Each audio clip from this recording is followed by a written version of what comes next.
G'day, welcome to Pay It Forward. Today, as promised, I have for you a beautiful little crossbody tote bag with some soft sculpture mushrooms or toadstools, whatever you want to call them. Beautifully made. The toadstools and mushrooms you can make on their own. Put them in a basket. They make the most amazing country home decor. Of course, they can be made up in any colours. They're really quick and easy to do. And the little tote bag is just absolutely darling. Now, I made this up for my dear. So my dear art doll for this month. This has a really sweet little original applique on it. It's a little hair sitting in the moonlight. So many ways that you could decorate this little bag and embellish it. And also you can make this up for a child. So it's a good size for a little child's crossbody bag for their little essentials. It's very, very sweet, and I think you'll have a whole lot of fun with it. Get creative with this one. You'll be able to dive into your stash, and I'm sure you're going to be able to find all sorts of fabrics to put this one together. So you'll find your free pattern in the drop down description box below. Simply click on that link and you'll find your free pattern templates that you can print out on your own home computer. And I give you a blurb to help you with that. If you've got any issues, read through that. Also, there is a measuring bar on every page of your pattern templates. Pay attention to that because it will help you gauge that you're printing them out at the correct size. So let me show you how quick and easy it is to make up our little mushroom tote bag. So let me show you how to make a beautiful little tote bag. Now, this bag I have designed for my large art doll, which is our beautiful deer. But this is a great pattern for you to use for not only for your art dolls, but also it's just a beautiful little tote bag that you can make for a child. So I'm giving you an applique design to put on the front, but you can certainly use the same templates and put any kind of applique you like. I'm giving you a little sort of a hair in the moonlight applique, which is really, really sweet. So we start off, it's very basic. We have the outer bag pieces, and I'm making mine in a lovely wool blend. I have interfaced them. The bag sits better, it has some nice volume to it if you interface it. So we've got our back and front there, and then we have a lining. The bag is fully lined, and I'm just using a quilting cotton that works with my colours, and that also is interfaced. You don't have to interface the lining, but again, I just find it easier to work with. We have a strap. Now our strap, I've cut it to the perfect size for our large art doll to sit crossbody. And you can lengthen the strap if you're making it for a child or whatever suits your project. The strap is a strip and it is not interfaced. Just a strip of fabric, and it is 7 centimetres wide and 50 centimetres long. This strap will be inserted into the seam when we add the lining to the outer part of the bag. So let's have a look at the little applique that I've designed, which is really sweet. We start off with a background. It's going to be a really simple application because we are just going to either blanket applique stitch this in place, or you can zigzag it like I will on the machine with a satin stitch. So I've chosen just a print that looks a little bit like the background in the forest. So I'm lucky enough to have this lovely cotton flannelette, and that works really well. It's also got that goldy sort of colour at the top there, indicating moonlight. I have cut this piece with fusible webbing on. So while we're here, I'm going to pull that off so you can see. I'm just removing that backing paper, and I'm going to sit that one on top. I will give you a measurement for where that actually needs to sit because we've got seams on this bag and we're tucking the bottom under. But for now, let me just show you that design. So then we've got one piece here, and this again is felt with fusible webbing applied, and this is just our rolling hills in the background. That piece goes on first, and then we have the little hill that our hair will sit on, again with that fusible webbing, and that will go over the top. And you can use whatever colours you like here, whatever suits your project. And then we have the little moon, which again has that fusible webbing applied. And then we have our little hair silhouette, which I've cut in black. You can do it just in a darker colour, whatever you prefer, and the hair will sit just about here looking up at the moon. So a very simple design, but it's very striking. It works perfectly for my deer doll. But as you can see, what a beautiful little project, and it is a beautiful project to on sell at markets and that sort of thing. Just very, very sweet. And remember to have a look on Pay It Forward, go through my projects, all my free patterns, and you'll find all sorts of little template pieces that you can use to create an applique. Okay, so the next step, well, the first step in making this one, we're going to start with the applique. So I have already, as you've seen, I have taken the backing paper off of this one. I'm going to put this one, situate it, obviously centre it in the middle, and then I'm going to have it sit, and I would say that is 1.25 centimetres from that top edge, because we're going to be sewing a seam, so we want a little bit of our backing fabric showing, and we're going to box the corners of the base, so we want more room at the base. Make sure it's all lined up and centered. Hot iron and protective cloth, and fuse that one into place. Okay, next piece to go on. We don't do any sewing till we've got a few pieces on. Then we're going to line up the little sloping hills in the background. Hot iron protective cloth, press that one into place, and then same with this one, that obviously the hill overlaps it, and do make sure you line everything up. And then you can do the same, take off that backing paper, and you can go ahead and add that moon up in the corner. Now remember that we're sewing an applique stitch all the way around the outside, so don't have anything sitting up like that. Give it lots of room around it. So those are the pieces that we press on first. Once you've done that, you can go ahead and you can either blanket applique stitch all of these pieces into place. You can take it to the machine like I will, and I am going to sew a close little zigzag for all of these pieces. I want them all to look very, very neat and tidy. Okay, that's why I like the machine stitch. You can just sew a straight stitch if you don't want to do a zigzag edge stitch. But for now, that's all we do until we're going to go ahead and add our hair. Now it's up to you whether you sew around the outside area now. You can definitely do that, but only once you've got these two pieces on. Be careful about the colour thread that you use when you're sewing that on. You either want it to blend completely or to contrast. So again, whatever suits your project. Okay, so let me get those pieces into place, and then I'll show you exactly where that little hair needs to sit. Okay, so there you can see I've got all of my stitching done. Let me give you a nice close-up look of that. So I've just done a close zigzag all the way around the outside edge. I went for blending, so I went for a very dark brown, lighter green on the top, and just the same colour on the moon. So everything's framed up really well, and it's really nice and neat and tidy.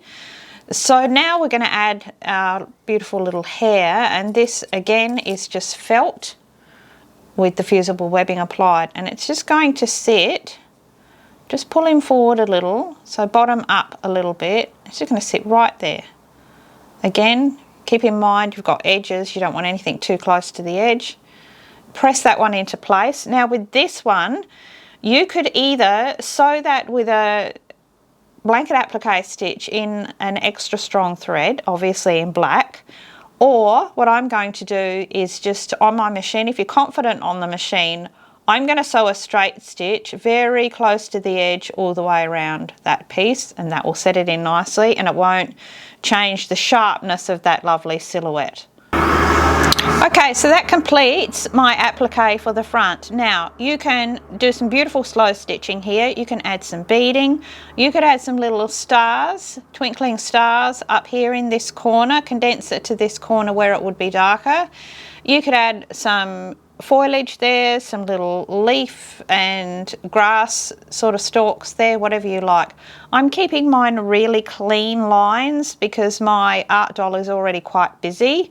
But if you were making this just on its own, as a project on its own, you could add little beads and all sorts to it. So now we're going to actually construct the bag.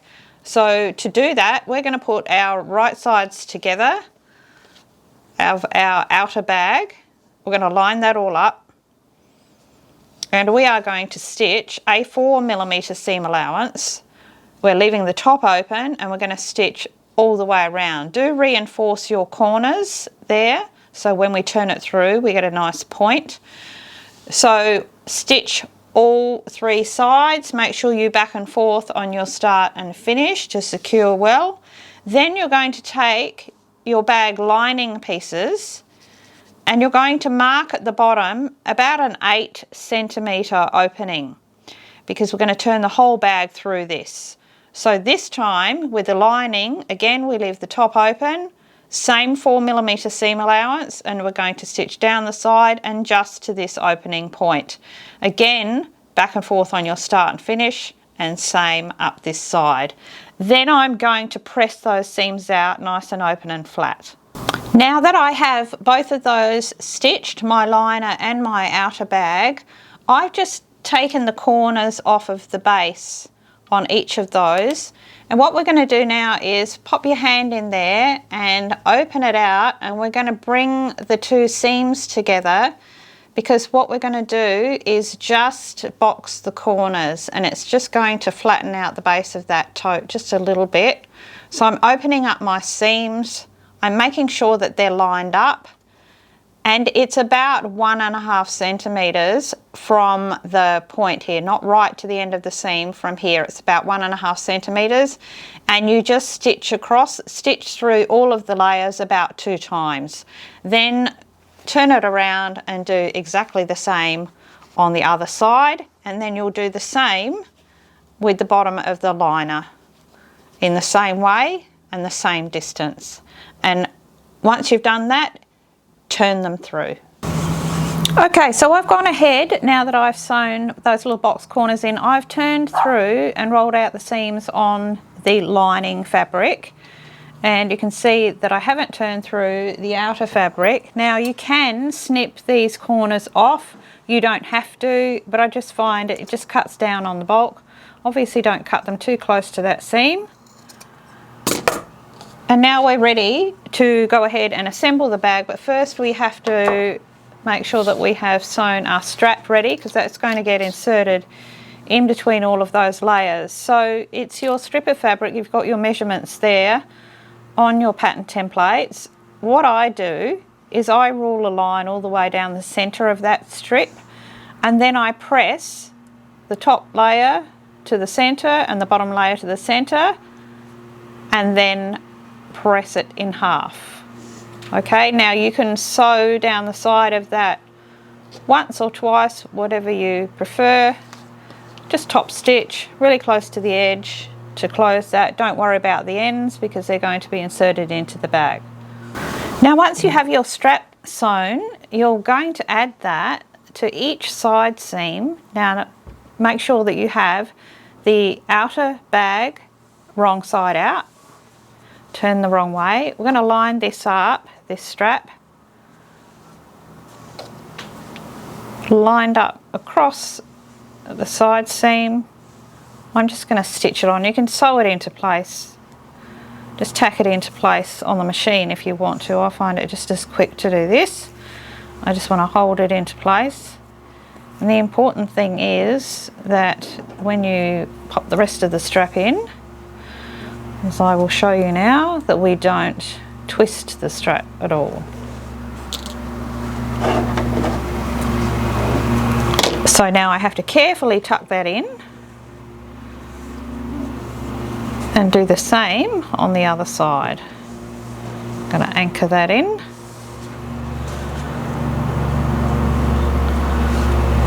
And just tack that one into place. Okay, so now we can add our liner. Now I have, as you can see, I've pressed those side seams open and flat on both of them, on the liner fabric. end on the outer fabric, and I'm just going to tuck this one in, and we're going to push that all the way to the base. Remember that we've got the opening in the liner, so we're going to be able to pull this whole bag through. This is the best way to add a handle and everything look really neat when you're making a little tote. So I've lined up the two side seams, you can see there. So we've got, you can see, we've got right sides together. So I do my side seams first. If you've kept well to your seam allowances, this liner will fit beautifully. And you can see it does. I'm just going to clip that all the way around. And for me, I find it easiest to just overcast this edge before I take it back to the machine. It's so worth it because you're not fiddling with the layers coming apart, everything's lined up. It takes not even a minute to zip around there to overcast that top edge. Once I've done that, I will take it to my machine and I will make that seam allowance around the top about 5 mil. So just take it up a millimetre right the way around. Make sure you go back and forth over those two side handles and those side seams. So with that top stitching done and those handles all incorporated in, I can reach into the liner part of that bag, and we've got that opening there, and I can just turn the entire bag through that opening, and I will roll out all of those seams. And once you have done that, that opening, you can just turn the edges under. You could slip stitch it if you want to, or you can machine stitch it like I have. That's not going to be seen, so that just tucks straight in. You can take this now to the iron and you can press that top edge. And the other thing you could do, depending on the fabrics you're using, you could top stitch around that top edge. Now I'm not doing that. Now sometimes top stitching can really elevate your work, and sometimes it can have the opposite effect and it can really cheapen it. So in my case, with this beautiful wool, the fact that it's got a nice soft turned edge there with a little bit of volume around it is lovely. So we're going to stay with that. Isn't that just, that's absolutely divine, that little bag. So now we need to make our beautiful mushrooms to go inside. So let me show you these beautiful mushrooms that we're going to be making. Now mine are made in a very neutral sort of tone with the darker little spots around the edge. We've got the underside, a nice dark felt. We do some stitching on there.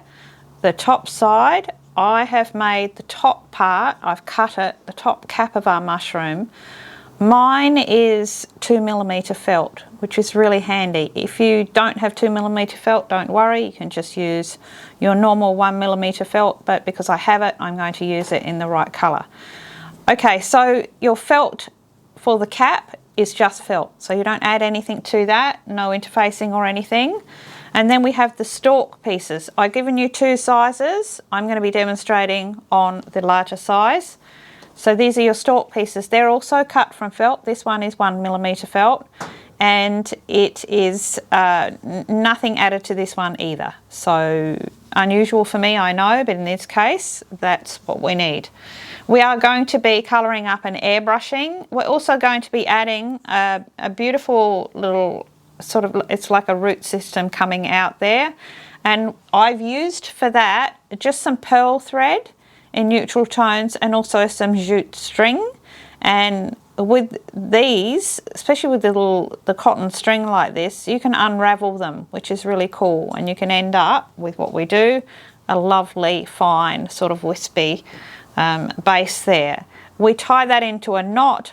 We will trim that up when it's done, but you just need, you know, a little bunch that will fit in the base of that stalk.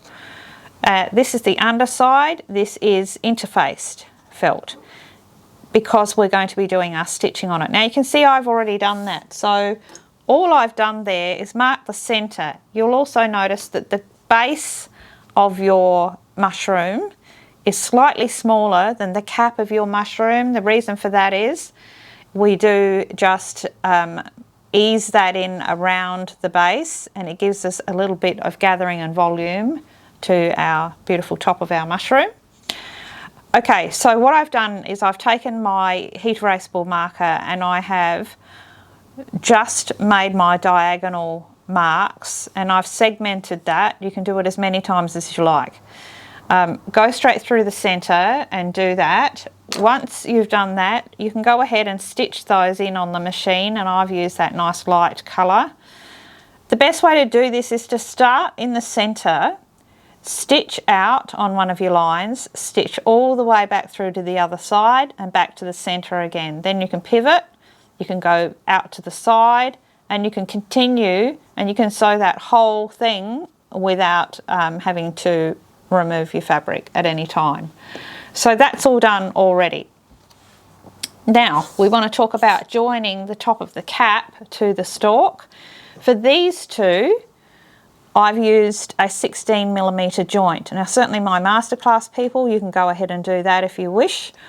But for all of my pay it forward people, I want to show you how we can joint this with a button joint, a really simple button joint. Because in this case, it's really a decorative item, it's not a toy, so it just needs to be joined. So no pressure on that joint at all. So what I've done is I've found two beautiful flat buttons, two hole buttons. These are 15mm in size. And I've taken a double strand of extra strong thread through those holes and back again. So there's my button on those 4 strands. I'm going to put that aside because I'm going to show you how we're going to pop that in. So you need nice flat buttons. So now we're going to start with our stalk pieces. Make sure you mark the tops of your stalk. So you're going to be adding the cap to the right end because they can look a little similar. We're going to put right sides together. With felt it doesn't really matter. And we are going to just overcast, and we're going to sew about a 2.5mm seam allowance. Keep it really small with this one. Make sure you're back and forth on your start and finish, and you're going to sew down each side. I have gone ahead and turned my little stalk through and really taken the time to roll out those seams so we get that lovely little bulbous area at the base of our mushroom stalk. Then I've taken a double strand of extra strong thread, and I have started leaving my tail ends hanging and sewn a tiny little running stitch right close to the edge around the top edge where we're going to connect the top of the mushroom.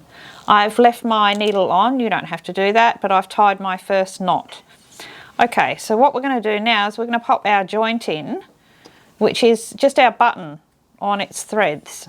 So we just pop that in there in the top, and then we're going to pull on our thread ends around it.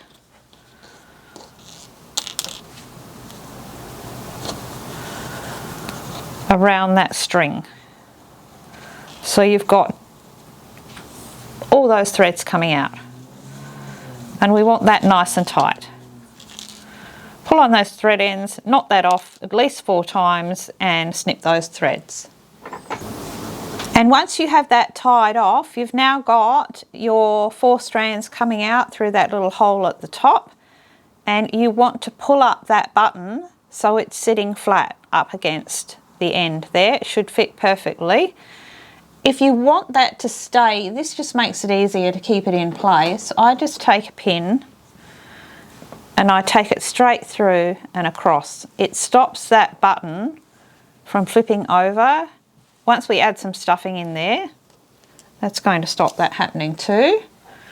And that's our next job now. We are going to stuff this stalk, and you want it really firm. You'll get a better joint if you stuff this super firm. So I'm using my forceps, and I'm going to be very aware of stuffing that and keeping that button sitting flat. Once you've got a bit of stuffing in there, you'll be able to pull that pin out, but the pin really does help. So you should have a nice, pretty much a flat surface going across the top there. Continue on. You can use your wool felting needle if you like when you get down to the base, and we're going to fill this, but I want you to leave space at the bottom because remember we're going to be adding our little group of little tassel roots there at the bottom, and this needs to slip in. Then we'll be adding a drawstring around that in the same way. Okay, I now have that stalk filled, and I've got just enough room there to be able to add the little stalks that are going to pop out the bottom and accommodate that knot. I've gone ahead and sewn a second running stitch around the base in exactly the same way, leaving the tail ends hanging.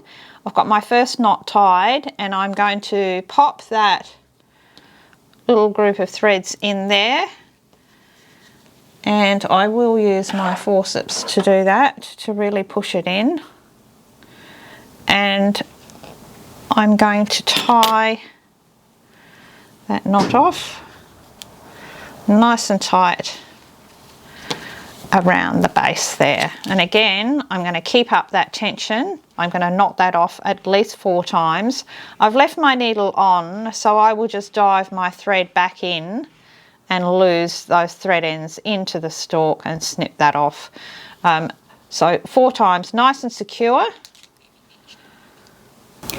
Now my next tip for the base here is, if you have a wire brush, it's really a great idea to just rough up that felt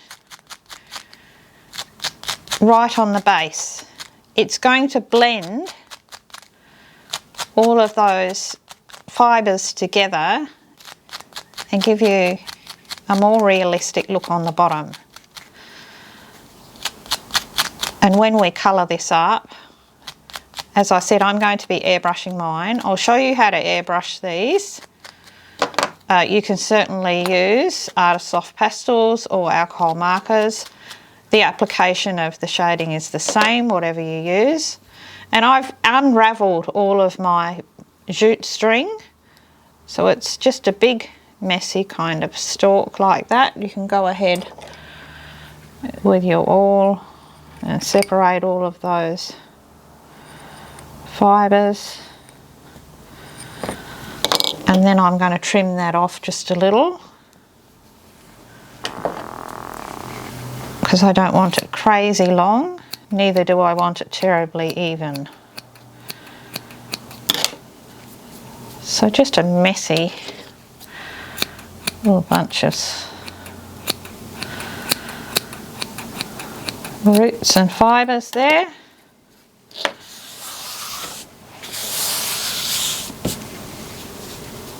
And then when we colour that up, it's going to look amazing. So now what we need to do is add the top, the underside of the top. And now's where I'm going to show you that button. So what we've got here are our 2 threads. I'm just going to cut them evenly here. And what we want to do, I'm going to just thread all of these onto my needle, because I'm just going to take that needle through from the underside, and that has my threads. And I also need to make sure that I've got the right 2 threads. Yep, that tells me I do. So now I'm going to take these 2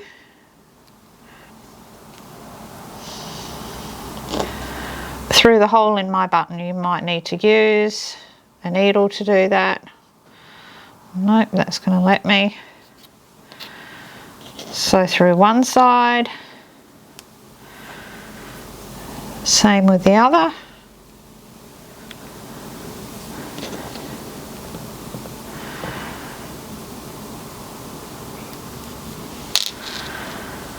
Pull those through, and then we're just going to tie our first knot, and that's going to act like a joint. So the 2 buttons are pulled hard up against each other, and you can see it's a really good joint. The tighter you can get it, the better, but you can see what I mean about it's a great way to join something that doesn't need to be particularly crazy secure.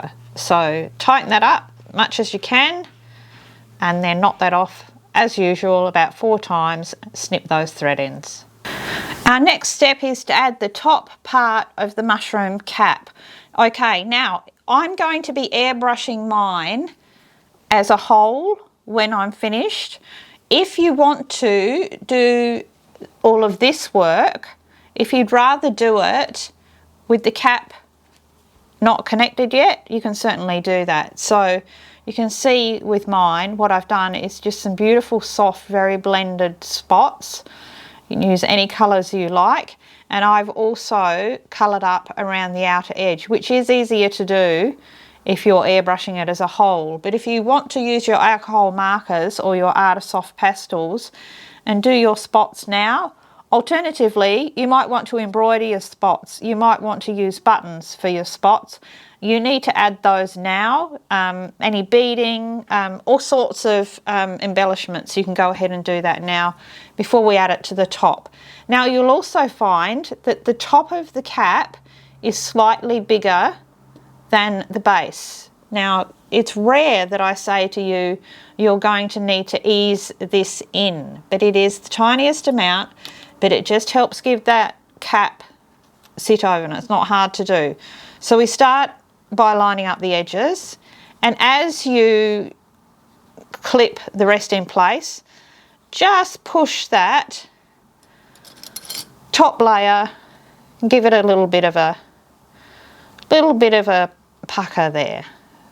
So we're just easing it into place. By the time you get around to the other side, it should all fit nicely. If it doesn't, again, just take a couple off and adjust it until it does. And we're going to be blanket stitching the top of this cap in place. I hope this concept is giving you some good ideas for connections with things, and certainly those little button joints. You can even use them on dolls, so long as the dolls aren't, you know, going to be played with as such. Certainly for little decorative dolls, you can use that button method for jointing. Okay, so now I'm going to take my pearl thread, and I'm using a chocolate brown. Mine's an 8 ply, and I'm going to get that threaded up, and we're going to start our blanket stitch. So to start my blanket stitch, I'm just going to take off one of my clips. I'm going to lift that up, and I'm going to take my needle in through the fibres and bring it out through the centre of that felt. That knot's going to be nicely hidden in between those layers. My blanket stitch on this is about 4 millimetres, so 4 millimetres squared. And to do a blanket stitch, of course, you're just going to take your needle through all of the layers and make sure you bring your needle out through that thread loop, which will give you that lovely binding stitch on the top. By making this stitch about 4 millimetres, it gives you a nice sort of a band around the outside of the mushroom cap, and when you stuff it, it just gives it a really nice shape.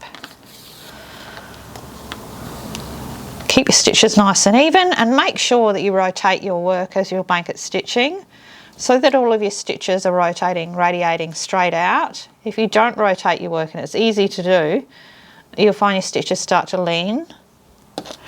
So I'm going to continue on, and I'm going to work my way all the way around, and I'm just going to leave a small space at the end. I'm going to leave my needle on. I'm going to stop about here, just leaving enough room to be able to tuck some stuffing in there.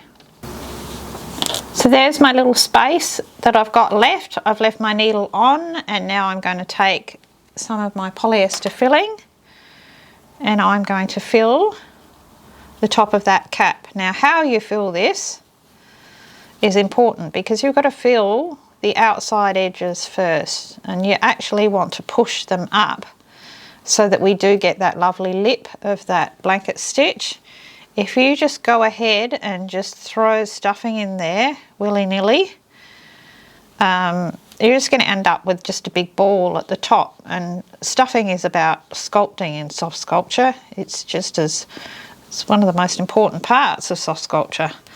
And you place it where you want it to be. So I'm keeping it all nice and flat.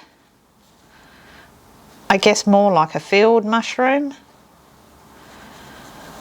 Having my thumb on top there is helping me control that, stopping it from coming up in a great big peak. Of course, if you want it to look that way, mushrooms and toadstools come in all sorts of strange shapes and sizes. But for me, I want that sort of flattened look. That's the other one. Let me show you that one. So a nice flat look, but it's still got that lovely cup on top. Once you've got it exactly as you want it, go ahead and finish off your blanket stitching. So there we go, that completes my little mushrooms. Now all we need to do is the shading, and as I said, I'm going to be airbrushing mine. So I'm going to get set up with my airbrushing kit so I can show you the process. And as I said, shading them is the same, whatever medium you use. I do think that airbrushing is best. Second to that, I would probably say to use alcohol marker for your spots if you're adding spots, and then shade the other areas with a soft brush and your Artist Soft pastels. So, and also I want to show you the difference between the two. So this is a 16mm regular joint. That's the connection there. This is your button connection, and you can see it's not as secure, but it's certainly perfectly fine for a little mushroom. Okay, so let me get set up with my airbrush and we will get these coloured up.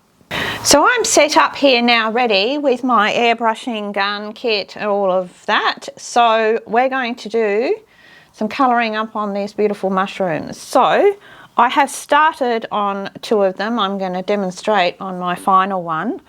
But you can see there I've added some beautiful spots. I've coloured up around the rim and done some shading on the base and on the underside. I am going to be adding a second colour. Now, I'm airbrushing, but you can certainly use your alcohol markers. That's a little test of an alcohol marker there. Always have a test piece of what you're going to be working on, and you're going to be able to get your results accurate. This is just a alcohol marker that I've blended out, so you can see you can get a similar result. I love the airbrushing because it gives a soft blended look. But for a softer look, you can also use your Artist Soft pastels, and you can create quite an obvious little circle, and then with a brush you can blend everything out. Okay, so I'm using my Dynaflow inks. This is a fabric ink. This is what runs through my air gun. I never use paint. I never would on fabric. Because it just tends to sit on top of your fabric, and Dynaflow ink will be absorbed in, becomes part of your project, and then you can heat set it with a blow dryer, a hair dryer. You do need to do that, so it will be permanent. I'm using straight brown. This is available on Amazon and all of your art supply stores.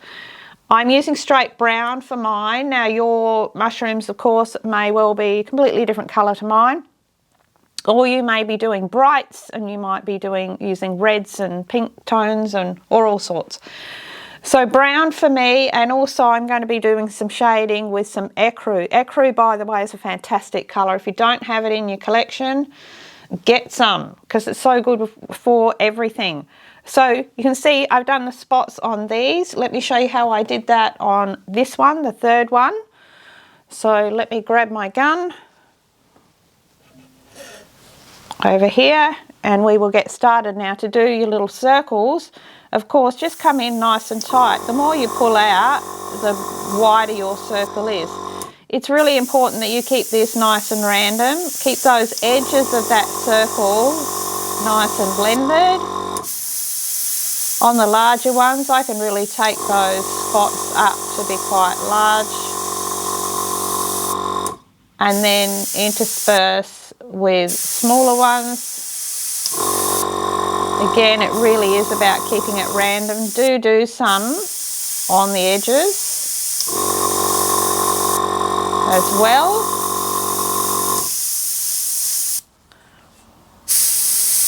And some tiny ones.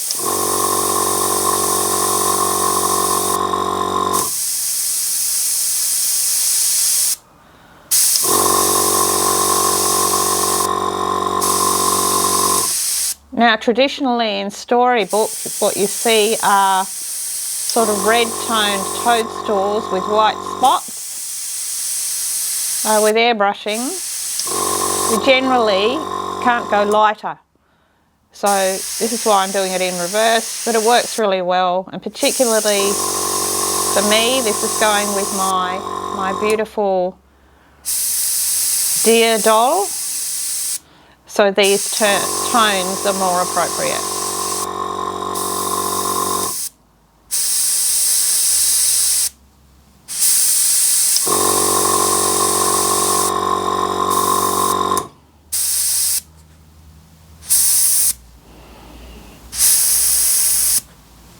That's about it for me. So now I'm going to pull back a little bit and I'm going to airbrush the entire rim.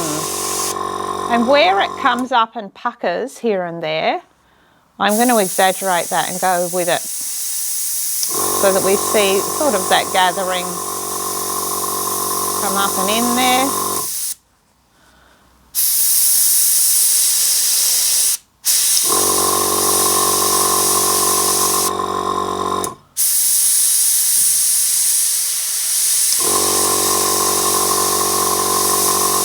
Going up into those creases as they pull up.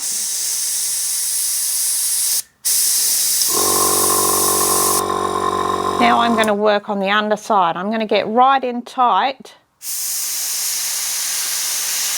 at that join.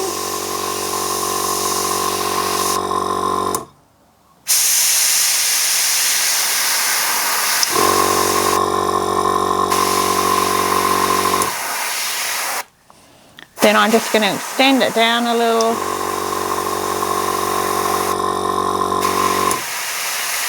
But again, keep it random. Don't make it a straight band. Pull down one side more than the other. And then at the very base, so right at the base here, I frame that up. And then we're going to add some ecru. That's going to blend it all nicely. You can add a little to those stalks.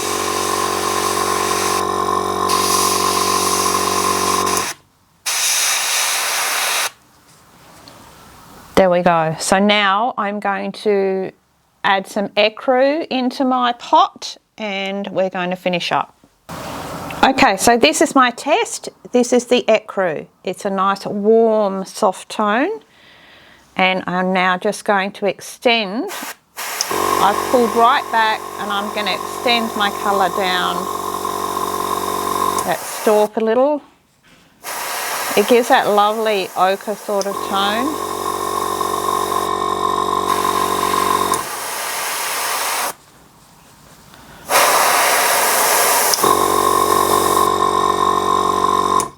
And also around the base.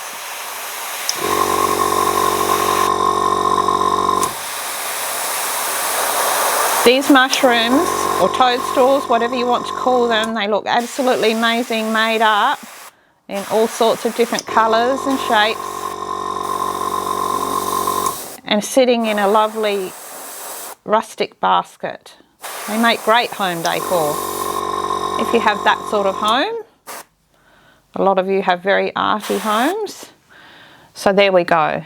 That's just beautiful. I'll just do the same with the others. If you want to add some of these sorts of tones in with on the top of the cap, you can as well. But for me, that's just absolutely perfect. Now I'll just take those to my blow dryer and I will heat set all of that and we'll be completely done. And then we'll put them together with our little tote bag. So I've gone ahead and tucked those mushrooms into my beautiful little tote bag. I'm so excited about this little tote bag. I've really enjoyed putting this together. I think I'm going to do some more of those with all sorts of different appliques on the front. I love the very rustic look of this whole little project. I think you'll agree, a beautiful little project to make up, fantastic just to make up for a child, those little totes, and certainly you are going to be able to use this pattern over and over again for your art dolls and your little makes. I hope you've enjoyed seeing it. I hope you find it really useful.